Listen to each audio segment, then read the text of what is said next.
राहुल गांधी जी जब उनके जात के बारे में प्रश्न उठाते हैं तो उनको ये समझना चाहिए कि अगर कोई मुड़ के पूछ ले कि राहुल जी आपका कास्ट क्या है, और आगे चलते हुए उसी क्रम में अगर पूछ ले कि राहुल जी आपके पिताजी किस धर्म को मानते थे, आपका धर्म क्या है, आपने जो है जनेऊ धारण करने से पहले क्या उसका जो संस्कार होता है सनातन में उसको पालन किया है। ये देखिए, मंडल और कमंडल के रूप से तो एक भाषा का शब्दावली का लोग प्रयोग करते हैं। मेरा ये मानना है कि भारतीय जनता पार्टी अपने विचारधारा के प्रति कटिबद्ध है। लोकसभा चुनाव को लेकर तमाम राजनीतिक पार्टियां जो है तैयारियों में जुटी हुई है। दूसरी तरफ राहुल गांधी जो कांग्रेस के नेतृत्व करता है, भारत जोड़ो न्याय यात्रा अभियान पर है। लगातार राहुल गांधी जो है प्रधानमंत्री नरेंद्र मोदी पर जो है कटाक्ष कर रहे हैं। इस वक्त हमारे साथ बात करने के लिए हैं बीजेपी के राष्ट्रीय महामंत्री ऋतुराज सिन्हा। लगातार राहुल गांधी प्रधानमंत्री नरेंद्र मोदी पर हर एक रोज जो है नए नए तरीके से बयान दे रहे हैं। इस बार जो है जातिवाद को लेकर जो है उन्होंने प्रहार किया है, कैसे देख रहे हैं? 12 फरवरी एक नॉन इवेंट दिन होगा। ऐसा कुछ नहीं होने वाला है जिसकी कयास आप लोग सब लगा रहे हैं। देखिए, मैं तो यही कहूँगा कि राहुल गांधी जी की नासमझी का एक और उदाहरण है। नरेंद्र मोदी जी वैश्य समाज से आते हैं, पिछड़े के बेटा हैं, गरीब गुरबा के प्रतिनिधि हैं। ये बिहार का, देश का बच्चा बच्चा जानता है, आज नहीं सालों से जानता है। राहुल गांधी जी जब उनके जात के बारे में प्रश्न उठाते हैं तो उनको ये समझना चाहिए कि अगर कोई मुड़ के पूछ ले कि राहुल जी आपका कास्ट क्या है, आप किस जाति से आते हैं, और आगे चलते हुए उसी क्रम में अगर पूछ ले कि राहुल जी आपके पिताजी किस धर्म को मानते थे, आपका धर्म क्या है, आपने जो है जनेऊ धारण करने से पहले क्या उसका जो संस्कार होता है सनातन में उसको पालन किया है, तो ऐसे कई सवाल हैं जो राहुल गांधी जी को जवाब देने में बहुत कठिनाई हो जाएगी। तो जिनके घर कांच के होते हैं, शीशे के होते हैं, वो दूसरे के घर पे पत्थर ना फेंके। ये बेसिक चीज राहुल गांधी जी को समझनी चाहिए। लेकिन ऋतुराज जी, लोकसभा चुनाव है और चुनाव से पहले इस तरह से लगातार राहुल गांधी का बीजेपी पर प्रहार लग रहा है कि राहुल गांधी का इस बार जो है लोकसभा में कुछ आप लोगों को चुनौती देने में लगे हुए हैं।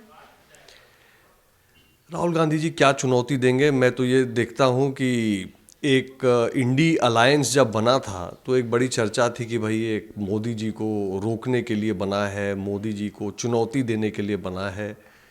हम सब ये मान के चल रहे थे कि ये अस्वाभाविक जो गठबंधन है, जिसका ना कोई नेता है ना कोई नीति है, ये मई 2024 में लोकसभा चुनाव के बाद तितर बितर हो जाएगा। लेकिन हमें क्या पता था कि तो चाइनीज़ माल से भी ज़्यादा नकली है। फरवरी आने से पहले पहले ममता जी अपने दिशा में चली गई, नीतीश कुमार जी अपने दिशा में चले गए, और मुझे लगता है बाकी 3-4 पार्टियां जो बची हैं वो भी अगले 15 दिन में चली जाएंगी। तो राहुल गांधी जी क्या तैयारी कर रहे हैं और किसको चुनौती दे रहे हैं और कहाँ मेहनत कर रहे हैं, ये तो वही ज़्यादा बेहतर जाए। लेकिन लगता है कि नीतीश कुमार के हट जाने के बाद इंडिया अलायंस में जितने भी दल हैं वो एकजुट रह पाएंगे। देखिए, किसी भी राजनीतिक व्यवस्था को एकत्र होने के लिए एक कॉमन एजेंडा चाहिए होता है। इनके पास कोई कॉमन एजेंडा नहीं है।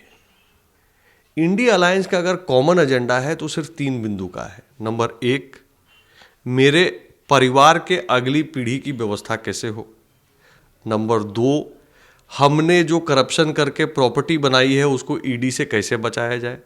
और नंबर 3, कि हिंदू एकत्र ना हो पाए जाति के नाम पे तोड़कर, या भारतीयों को धर्म के नाम पर, मुसलमानों को तुष्टीकरण के नाम पर तोड़कर कैसे अपनी वोट बैंक की राजनीति को हम बरकरार रखें।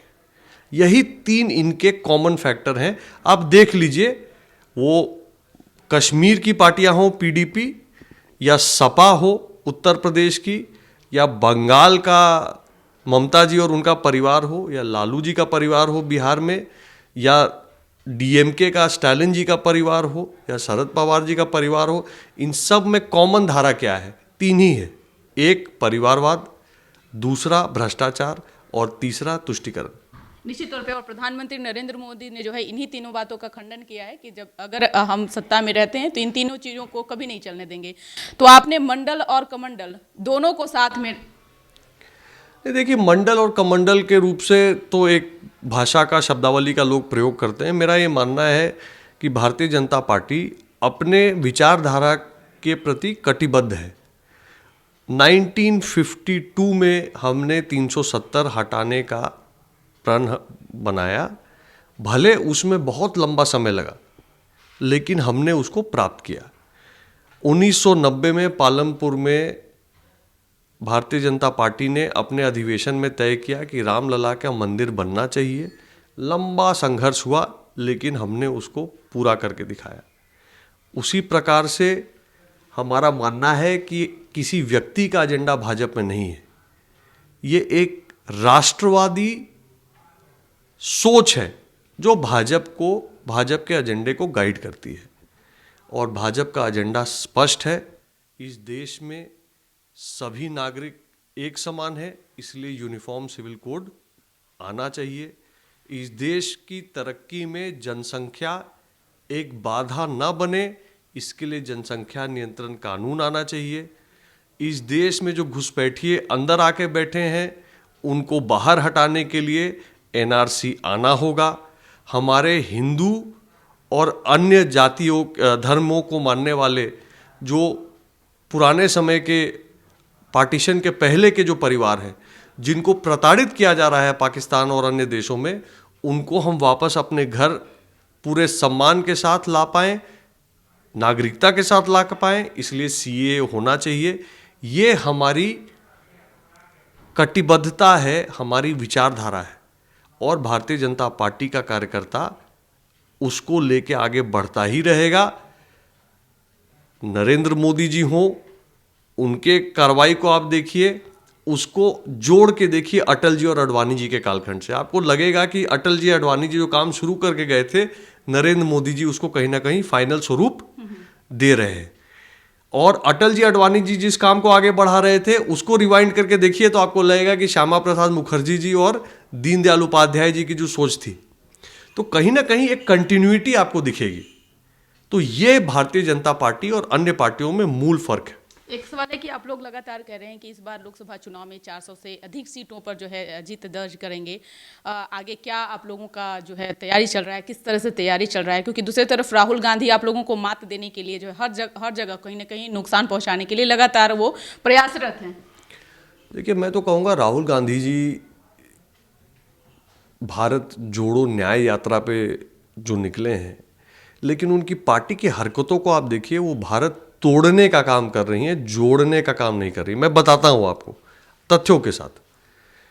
2 दिन पहले सिद्धरमैया जी, कर्नाटका के मुख्यमंत्री, दिल्ली में धरना दे रहे थे।